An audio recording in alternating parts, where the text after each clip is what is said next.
With a looming recession, is now a good time to consider investing in dividend stocks?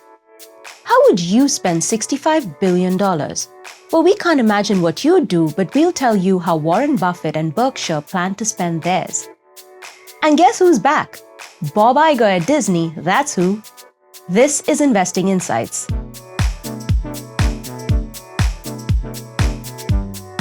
Welcome to the new Investing Insights. I'm your host, Ruth Saldana. Let's get started with a look at your Morningstar headlines. Berkshire Hathaway deserves a lot more credit for the investments that it's made this year. For the past decade, investors have complained that the insurer has allowed excess cash buildup. But now, Berkshire is spending. The company is on pace to use $12 billion on acquisitions and $53 billion on stock investments in this year. Now, Morningstar believes that Berkshire will get a lot of value out of the acquisition of the insurance company Allegheny in a deal that was completed last month. The insurer is now part of the broader operations, something that we think the market doesn't fully appreciate. While Berkshire shares have outperformed the broader market this year, they continue to trade at a significant discount to what we think the stock is worth.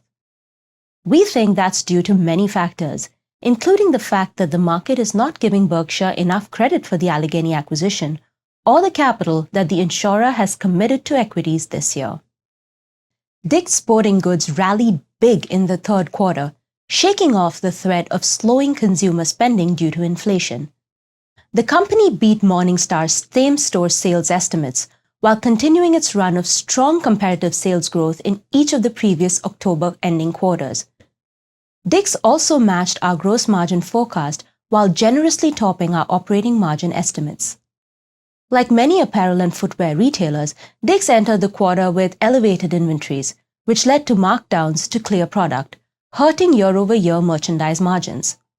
Despite continuing inventory issues, we view the situation as manageable given last year's product shortages and strong sales, and the usual holiday inventory sell-through.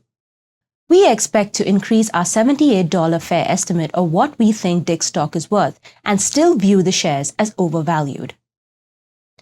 Visa announced that current CEO Alfred Kelly will step down and Ryan McInerney will take over at the start of February. Kelly, who has been the CEO since 2016, will assume the role of executive chairman at that time. We have a generally favorable view of Kelly's tenure, though we believe that the company's wide moat is the dominant factor behind its strong performance. McInerney, who came to Visa from JP Morgan, has served as president at Visa since 2013. We think Visa's decision to go with an insider and Kelly's continued presence as executive chairman suggests that the company will largely maintain its recent strategic course, and we see that as the right move. We will maintain our $229 fair value estimate for the stock. In a stunning move on Thanksgiving weekend, Walt Disney's board reinstalled Bob Iger as the CEO of the firm, with Bob Chapek stepping down immediately. Iger signed a 2-year deal to serve as the CEO to set the strategic direction for the firm and help find a successor. But what does all of this mean? Morningstar Research Services' Neil Macker covers the stock, and he's here today to tell us what he thinks. Neil, thank you so much for being here today. Thank you for having me. First up, what happened at Disney? And more importantly, why? So I think there are a number of issues that have happened. Number one, and this is overall within the streaming market, the streaming market has moved from a focus on just pure subscriber growth to also looking at the bottom line as well. And Disney's had one of their largest losses on a DTC on their streaming business last quarter, the quarter that just reported here. Now, while management said that the losses would come down in the next fiscal year, fiscal 2023, the market was not happy with that. A few days later, Bob Chapek then announced some layoffs for the company, and so that was sort of there, and sort of like it was bad sort of management in terms of announcements and how to deal with the street. Secondly, Chapek has had a couple of public relations issues. Number one, with the Don't Say Gay bill in Florida, and then number two, a public dispute with the Black Widow star Scarlett Johansson.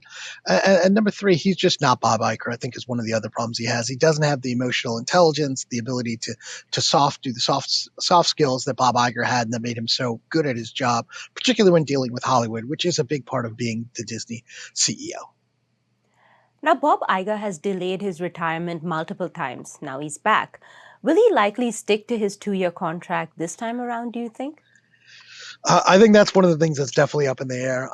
One of the things that's happened with the Chapek thing is that the number of people that they thought might become CEO later have left the firm. So it's not necessarily certain that they have the person in-house, and there may be Iger spending more time on getting the ship right and getting Disney employees back up in morale and working with the street and sort of for understanding that he pushes out the idea of his successor. So I would not be shocked if he's there for 3 years or even 4 necessarily down the road.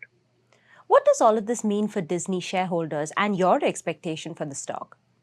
Yeah, so I think in general, our expectations haven't really changed for the stock. We still think that the stock is, fairly undervalued at this point here, and a pretty good entry point for longer-term investors. For shareholders, I think they're just more confidence in the leadership team. Obviously, Chapek was a new CEO. When you look at somebody like Iger, who had been there for about 15 years and had a tremendous amount of success, there's there. But, the underlying problems at Disney that is facing every media companies, which is this transition to a streaming future, are still there. And, we're still entering an area where advertising is soft. The linear market for people like ESPN and things like that, networks are declining in terms of subscribers there. So all those issues are still there. It's just that shareholders, if you've been a long-term shareholder in Disney, you probably have a little more confidence now in the management team and their ability to deal with this transition going forward. And then hopefully Iger puts somebody in who has, a better mix of skills than, let's say, Chapek did and can help with that transition down the road as well. Great. Thank you for joining us today with your perspectives, Neil. Thank you for having me. There's several reasons why dividend players are often considered defensive.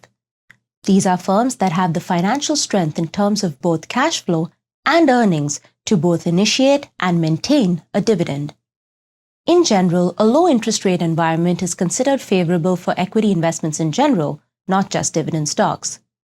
Morningstar.com's Director of Content, Susan Jubinski, chatted with Morningstar Investment Management's David Harrell to discuss the pros and cons of investing in dividend-paying stocks during bear markets and recessions. Take a look. I'm Susan Jubinski with Morningstar, and welcome to Dividend Stock Deep Dive. On today's episode, we're turning the tables. I'm interviewing David Harrell, who is the regular host of Dividend Stock Deep Dive. And today we're going to discuss the pros and cons of investing in dividend-paying stocks during bear markets and recessions.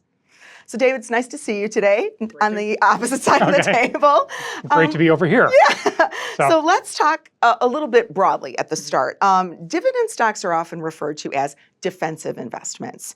Why? Sure. So there's several reasons why dividend payers are often considered defensive. And the first really comes down to the type of stocks that pay dividends. These are firms that have the financial strength in terms of both cash flow and earnings to both initiate and maintain a dividend. And often these are companies, they're more mature, they're in industries such as utilities, consumer staples, energy, healthcare, and these are all industries that by themselves are generally considered somewhat defensive. The second is, if you think about if you've assembled a dividend portfolio or there's a rule-based dividend index, think about the types of companies that aren't in that index or portfolio, and that's some of your your big name tech or internet firms generally aren't there. So you don't have those firms in your portfolio. And the third thing is the dividends themselves. That even if stock prices are down, you still have this stream of spendable income coming in. Now, there's one thing I want to be very clear here, though, is that there's often this saying that, well, dividends mute volatility because the dividend payment offsets a price decline. So like if you have a stock that was at $100, it's declined to $90, but you got a $5 dividend payout, hey, you're only down $5. And what investors sometimes forget is that when stocks go ex-dividend, on their ex-dividend date, their prices are actually adjusted downward by the exact dividend amount. So dividends are great, but there's no free lunch there. So what you do see is this price decline when you get your dividend payout. So great to have, but it doesn't offset in the same way that people think they do. So as to whether or not dividends are defensive in practice, It sort of depends. Amy Arnott, who's a portfolio strategist for Morningstar, recently looked at 6 recessionary periods going back to 1980. And what she found was that in 3 of those periods, dividend stocks outperformed the broad market. And in 3, the broad market outperformed dividend stocks. So yes, you think of them as defensive, but not necessarily, at least not in all recessionary environments.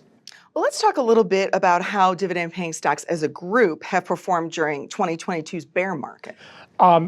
Dividend stocks as a group have performed very well on a relative basis in 2022.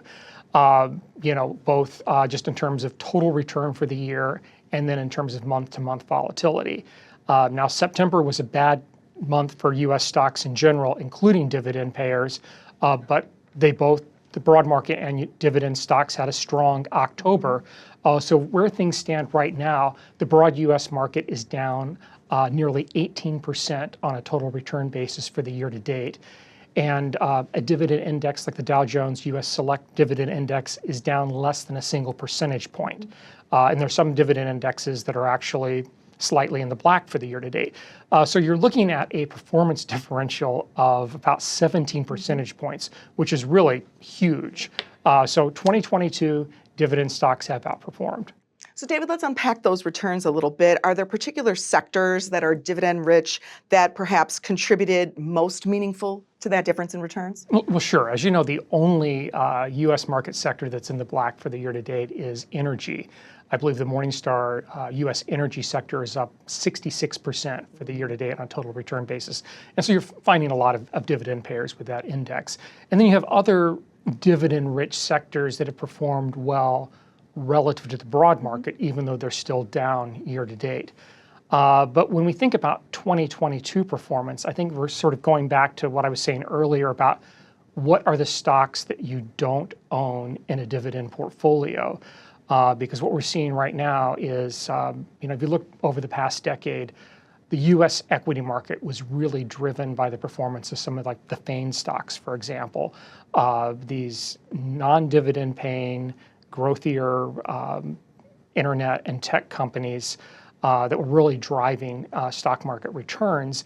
And it was during that period, it was actually difficult for dividend indexes and portfolios to keep up because they didn't own those stocks simply because they didn't pay dividends for the most part. And what we're seeing now is something completely different. In 2022, for example, Meta Platforms around a year ago, a little more than a year ago, had a market cap of more than $1 trillion. That market cap has declined to less than $300 billion at this point. So huge declines in some of those stocks that's driving the U.S. market down.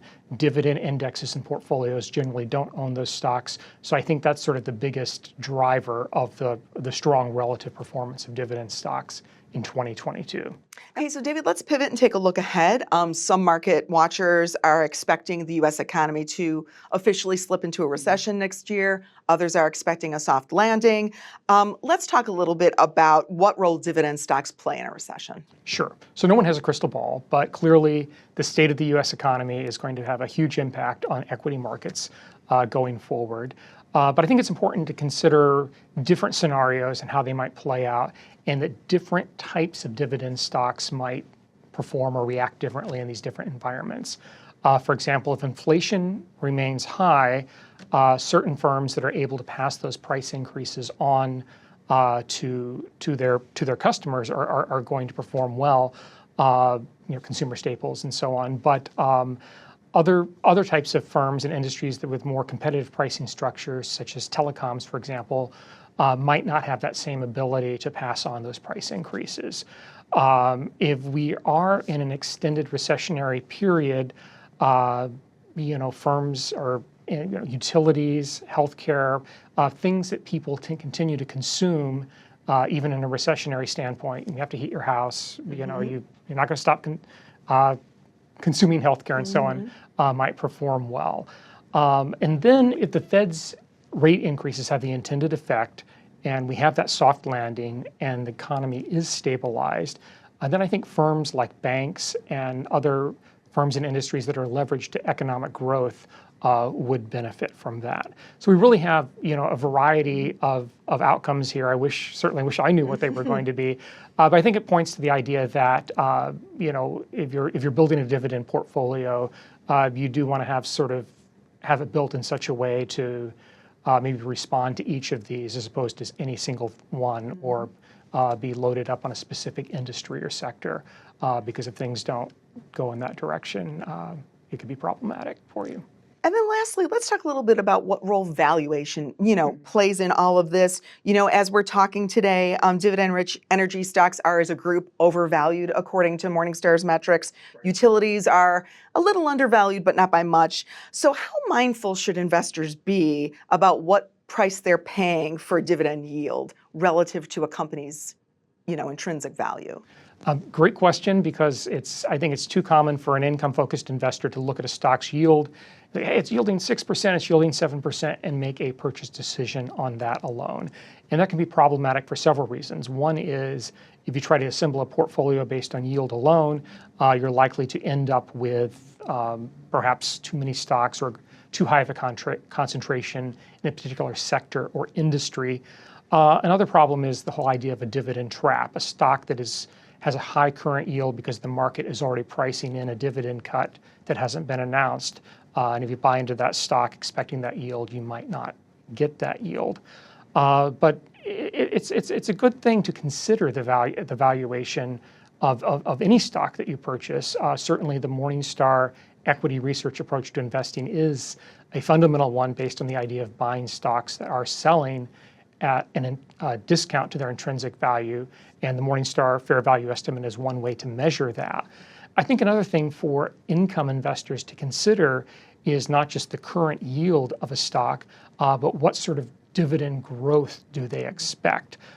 Is it sort of maxed out, or is this a company that can continue to grow its dividend? One way to sort of estimate your future returns for a dividend-paying stock is to add the current dividend yield rate to the expected dividend growth rate. Those two percentages together can sort of give you an idea or an estimate of future total return of the stock. And if a stock is purchased at a discount to its intrinsic value, you can also basically get a valuation tailwind, which adds to that percentage. So you can expect perhaps a then even higher total return. Well, David, thank you so much for your time today. This is wonderful perspective on what we've seen with dividend-paying stocks this year, and maybe some things investors should be thinking about if they're buying dividend-paying stocks in the new year. We appreciate your time, and we'll see you back on this side of the table next month in Dividend Stock Deep Dive. Thank you. Thanks for having me. Thank you, Susan and David. That's all for this week's episode. Don't forget to subscribe to Morningstar's YouTube channel to see new videos about market news, personal finance, and investment picks. Thanks to podcast producer Jake Vankerson, who puts the show together. I'm Ruth Saldana, an editorial manager at Morningstar. Thank you for watching Investing Insights.